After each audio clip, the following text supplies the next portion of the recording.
It's gonna be a bit of a shocker. I just kind of got the sense at around Christmas time that it wasn't for me. It's a bit, you know, rogue. It doesn't really happen that often. They were a bit like, are you sure? How did you land on that? Can you just walk us through it a bit?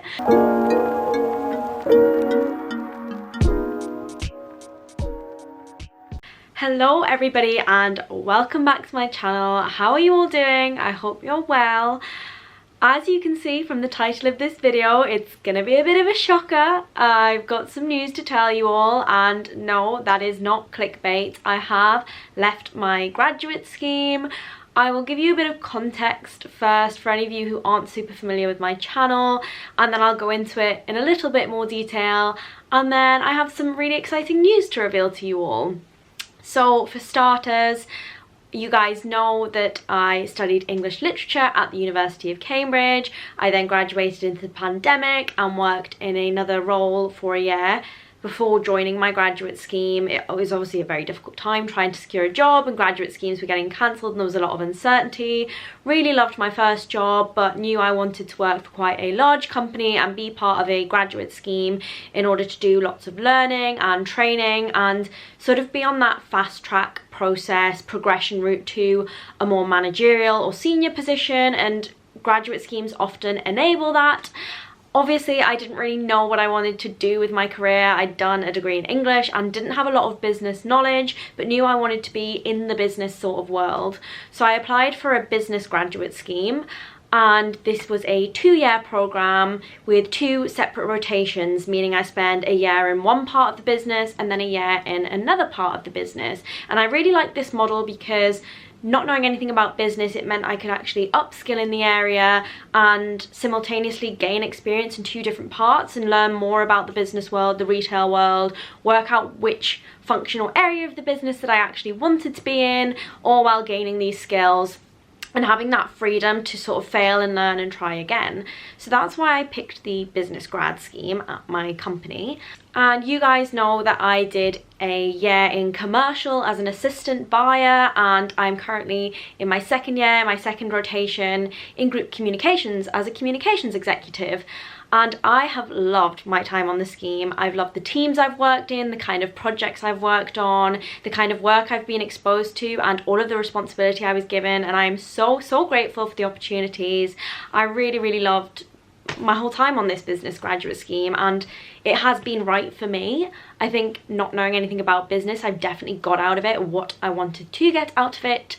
Sorry if this is a little bit rambly. I haven't actually prepared what I wanted to say, and I'm kind of just speaking from the heart, but I hope you are following my train of thought. But yes, got everything out of the scheme I wanted to. I really enjoyed my year in commercial, but I kind of knew it's not where I wanted to be. It's a very fast-paced world and very analytical, and there are a lot of skills that I think aren't really in my remit or in my comfort zone, like negotiating with suppliers, like the cost modelling and the analysis. I enjoy analytical work, but not that kind of analytical work, I don't think. And then I moved into communications, which is a little bit more up my street based on the degree that I'd done. And, you know, I've been working in the campaigns team, the social and content team, corporate social responsibility and reporting, and gaining a wide breadth of experience within communications. And again, really enjoyed it, really enjoyed the team. But around Christmas time, I started to get the sense that it just wasn't what I wanted to do for the rest of my life, which is really odd because this is the area I always thought I had seen myself going into. I think when I was at university, I always thought marketing, communications, that sort of space would be where I'd end up. It just made sense with my English degree. I love writing, I love communicating. I thought, you know, I like the retail side of it and the business side of it, and you get that with communications. So on paper, it should have been everything I wanted, and my team have been super welcoming. I've thoroughly loved the work. I have no complaints whatsoever about my scheme, about last year or this year, or the way the program's been ran. But I just kind of got the sense at around Christmas time that it wasn't for me. So I did a little bit of soul searching and researching into what I really wanted to do, and this involved a lot of sitting down and working out what's my skill set, what are my interests, where do I see myself going. And I started completing a career toolkit pack that my company provides to work this out. So the kind of things I value from a career are, you know, fast-paced, analytical, but creative at the same time, innovative, problem solving, communication, all of these kind of buzzwords. And I was trying to work out what kind of roles would offer that. In the same breath, I was also working out which areas of the business I found myself most drawn to from either my experience last year or my experience this year, or even just seeing the kind of roles and functions that my friends and fellow colleagues are in. So I did this soul searching, realised that these are the kind of skills I have, these are the skills I'm looking for in a job, and one of my big passions and interests that came out from this research was technology. And I know a lot of you might be thinking, technology? Emma, you did an English degree. You've worked in the business side of the business, the commercial side, you've worked in the communication side, you talked about liking writing. Where has technology come from? And I guess I was kind of thinking the same thing, but it makes sense having done that research into what I enjoyed and the skills I have and the skills I'm looking for in a job. And also, I think working at such a large company as I do, you get a lot of exposure to the kind of new technology they're launching or technology they're utilising, the way the world is changing and the way technology is changing our world, and how business is responding to that change or leveraging that change for really exciting purposes and to make things more efficient or better for the customer, or I don't know, there's just a lot of excitement around the tech world at the minute. A lot of you will have read about ChatGPT and seen sort of contactless shopping and all of these sort of cool technology pieces and rapid delivery services and just all of that sort of stuff. Anything from internal systems to applications, websites, self-driving delivery robots, you name it. Tech is just super exciting to me. So I kind of was like, with my English degree, can I get into this field? Is it for me? Do I need a background in coding or software development? Should I have done a STEM degree? These are all the questions I kind of had when I arrived at technology. And turns out the answer is yes for some of those careers, like a software developer or an engineer, but not necessarily for other types of careers, like a product manager. Now, some of you might not know what a product manager is, and I'm probably not best placed to start giving you definitions of what it is, because someone who is really familiar with the tech world will come for me in the comments and say you've got that completely wrong. But I will try to provide a good enough definition of what a product manager is so you guys can roughly understand it for anyone who's not familiar with technology or isn't in the working world just yet. I'm using my trusty friend Google to make sure I do get it right. But a product manager is basically a person who looks for customer needs, business needs, and how we can use technology to respond to those needs in a way that delivers value for the business and value for the customer.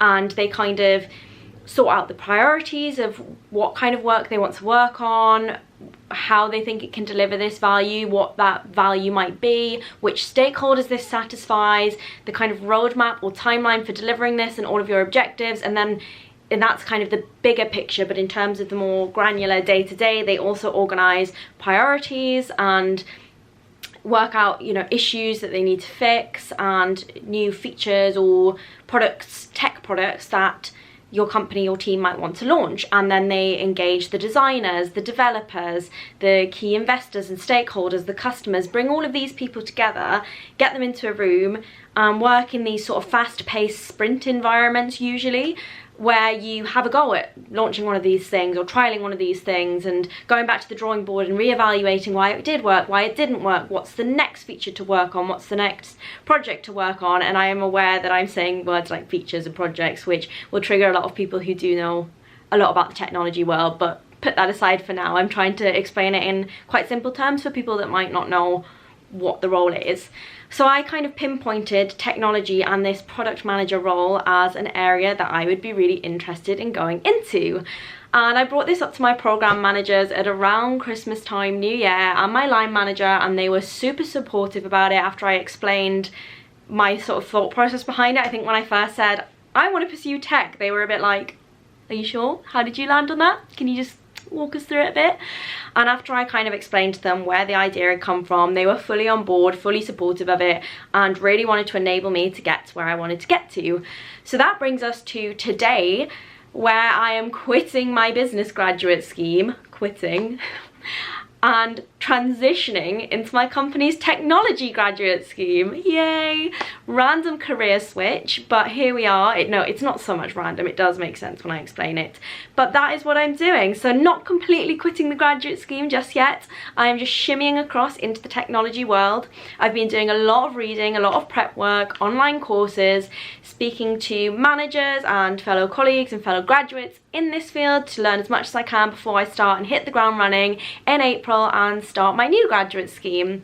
I'm really grateful to my company for being super supportive and allowing this transition to happen. I guess it's a bit, you know, rogue. It doesn't really happen that often, and the fact that they've been super supportive of me and enabled me to make this transition, I just can't thank all of the people involved enough.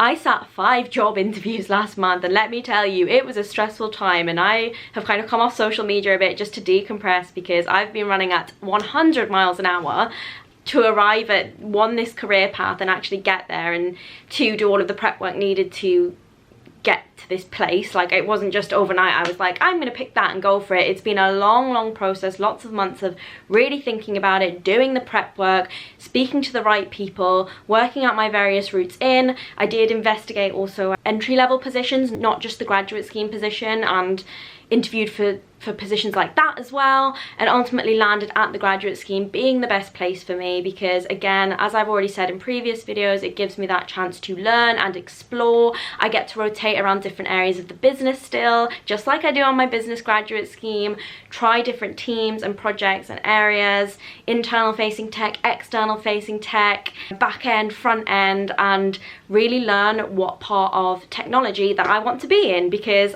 as you guys know, I have no experience in technology. So if any of you are interested in technology or know a lot about it, let me know in the comments below. I'd be happy to have those discussions with you. We can learn from each other. I would love to learn about you if you're in this career path, or if you have questions for me, I can try and answer them. I guess, yeah, I'm just sharing this with you because I'm trying to say that careers don't need to be linear. I watched a really good podcast and went to a really good talk at work by a lady whose name I can't remember, but I will put down below if it comes back to me, about squiggly careers and how careers aren't often this linear route from A to B and you get there smoothly, and or you sort of step up and climb the ladder until you become the CEO of the company or whatever. Sometimes they look a bit squiggly and a bit messy, and that's okay because I can justify every decision I've made, and they're all ultimately about gaining transferable skills and taking me in the right step forward, even if that's not kind of the usual or the norm. They are all still stepping stones to get me to this place, and as long as I can justify that and explain the logic in it and, yeah, provide rationale for how I've got here, and it hasn't just been random, it has been really well thought out, then I think that will carry me quite far. And yeah, I guess I just want to say to you, like, if there's something you're passionate about, follow that passion and don't let yourself be a barrier to getting to where you want to be. And, you know, from a girl who was once an arts humanities girly who is now becoming a woman in STEM, like, anything can happen as long as you put your mind to it and work hard. And it's not going to be easy. I am definitely out of my depth, but I want a career that challenges me, where I can be in a continuous learning environment and keep learning new things every day and challenging myself, gaining new skills, like gaining new qualifications. And I really think that this career path is going to provide that, as unconventional as it is and as unconventional as my route to it has been. I think, yeah, every step has been calculated and well thought out, and I'm feeling very confident and very excited about my journey. If you're interested in my career progression and my career journey in this new and exciting field, let me know in the comments below. If you want to see more videos about it, or you want me to document my time in technology or my transition, my move into this field, let me know. If you are interested in product management in particular, maybe once I've got my feet under the table and I've started learning a little bit more about it, I can sit down and explain it to you guys. But for now, this is just the first step into a very new world for me, and I can't wait to share it with you all, and I'm so excited to finally share the news as well. And yeah, excited to see what the future holds. I'm sorry if this has been a super rambly video, but I kind of wanted to just sit down and chat rather than take notes and follow a script or something, because I'm just speaking from the heart and following my passions and, yeah, letting myself ramble on. I hope I've hit everything I needed to hit, but that is where I'm at right now. And thank you guys for sticking with me on this journey, and yeah, for all of the love and support you guys always show to me and my videos. I really appreciate it. And here's to the future. Thanks for watching, everybody. Goodbye.